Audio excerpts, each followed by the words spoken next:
E em Brasília, o presidente Lula passou o dia em reuniões com lideranças estrangeiras. Então, vamos direto falar com o repórter Afonso Marangoni, que tem informações deste primeiro dia útil de trabalho do novo governo. Boa noite, Afonso. Boa noite, Luciana. Boa noite a todos. Feliz ano novo, inclusive. E falo aqui do Palácio do Itamaraty, que é a sede do Ministério das Relações Exteriores.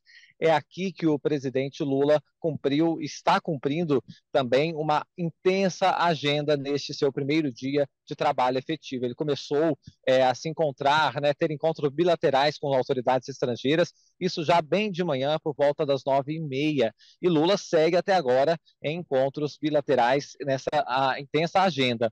Entre as pessoas que Lula se encontrou, as autoridades que estiveram aqui, está o rei Felipe VI da Espanha. Esse foi o primeiro encontro, então, que consta na agenda de Lula.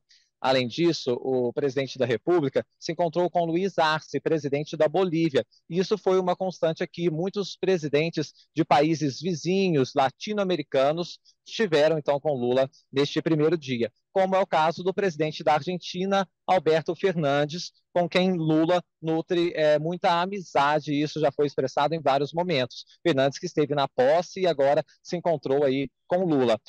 Inclusive, segundo Lula postou nas redes sociais, um dos primeiros gestos do petista foi parabenizar Fernandes pela Argentina ter vencido a Copa do Mundo de 2022. E Lula destacou nessa postagem que a Argentina é uma das principais parceiras do Brasil, um dos principais países que mantém essas boas relações e que é importante resgatar e aprofundar esses laços. Também se encontrou com Lula Guilherme Lasso, que é o presidente do Equador. E um outro encontro importante foi do vice-presidente da China. Ele veio em nome do presidente chinês Xi Jinping. E nesse encontro, Lula postou que recebeu do vice-presidente chinês uma carta de Xi Jinping, em que ele fala da importância de ampliar a cooperação entre os dois países. E Lula lembrou que a China é a maior parceira comercial do Brasil. Outro encontro importante foi com Gabriel Boric, que é presidente do Chile. Lula expressou a alegria de conhecer Boric pela primeira vez e disse que trabalhará junto com o Chile, importante país aqui também da região. E agora há pouco, Lula postou uma foto com o presidente de Portugal, Marcelo Rebelo de Sousa.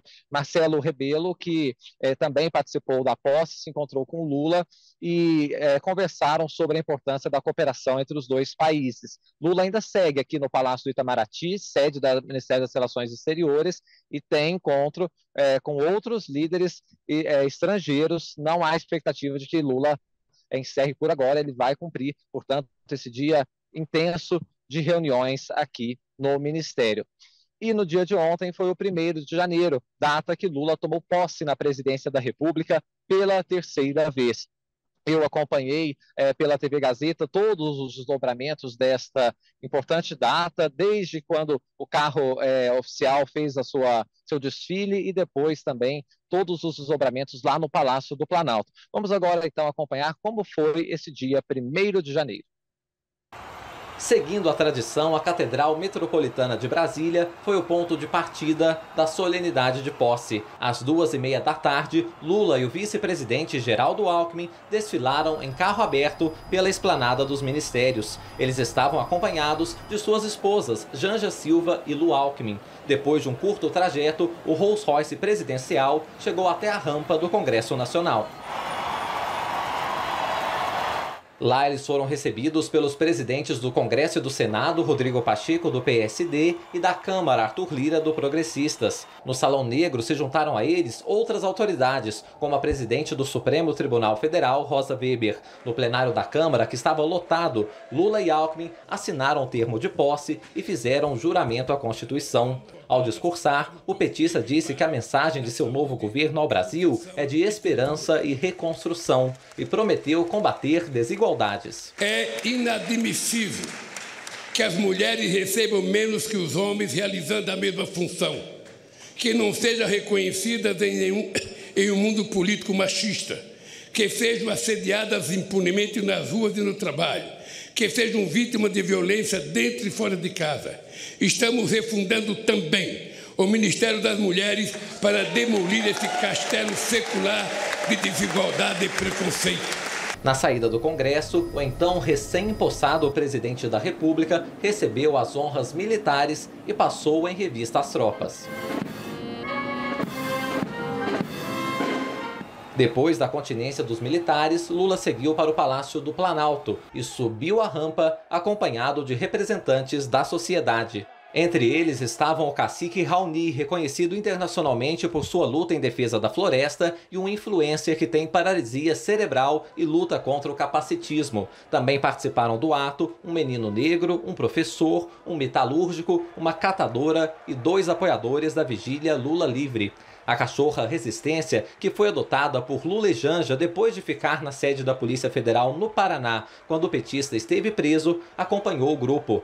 Na ausência de Bolsonaro, que se negou a passar a faixa presidencial, no alto da rampa, Lula recebeu o adereço das mãos de uma catadora de materiais recicláveis. O presidente seguiu para o parlatório e chorou ao discursar à multidão que estava reunida na Praça dos Três Poderes. Há muito tempo não víamos tamanho abandono e desalento nas ruas. Mães garimpando lixo em busca de alimento para os seus filhos. Famílias inteiras dormindo ao relento, enfrentando o frio, a chuva e o medo. Crianças vendendo bala ou pedindo esmola, quando deveriam estar na escola, vivendo plenamente a infância que tem direito.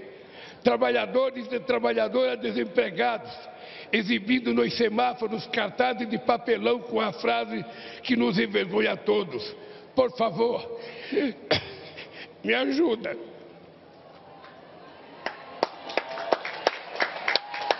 Logo após, Lula recebeu os cumprimentos de delegações estrangeiras que prestigiaram a posse presidencial. Entre os presentes estavam o presidente da Argentina, Alberto Fernandes, e o presidente português, Marcelo Rebelo de Sousa. No Salão Nobre do Planalto, em seu primeiro ato como presidente, o petista assinou uma série de medidas provisórias, decretos e despachos. Entre os atos está uma MP para pagar R$ 600 para as famílias mais pobres e outra que prorroga a desoneração sobre os combustíveis. O petista assinou ainda um decreto que muda a política de controle de armas e um que restabelece o Fundo Amazônia. Lula também determinou que a Controladoria Geral da União reavalie em 30 dias sigilos impostos a documentos pelo ex-presidente Jair Bolsonaro.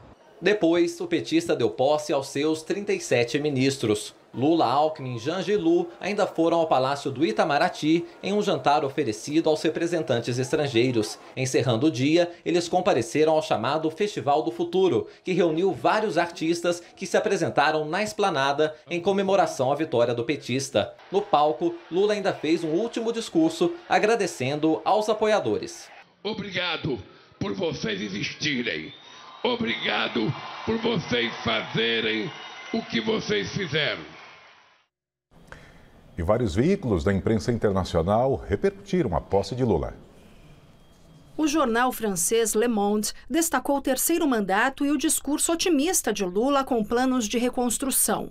Também falou sobre a promessa do novo presidente de que membros do governo anterior serão responsabilizados.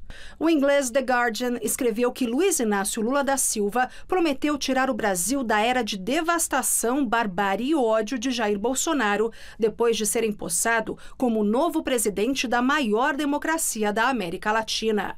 O periódico espanhol El País falou em ressurreição política com o terceiro mandato do líder da esquerda mais conhecido da América Latina e que a posse de Lula chega para encerrar 4 anos de deriva da ultradireita de Jair Bolsonaro.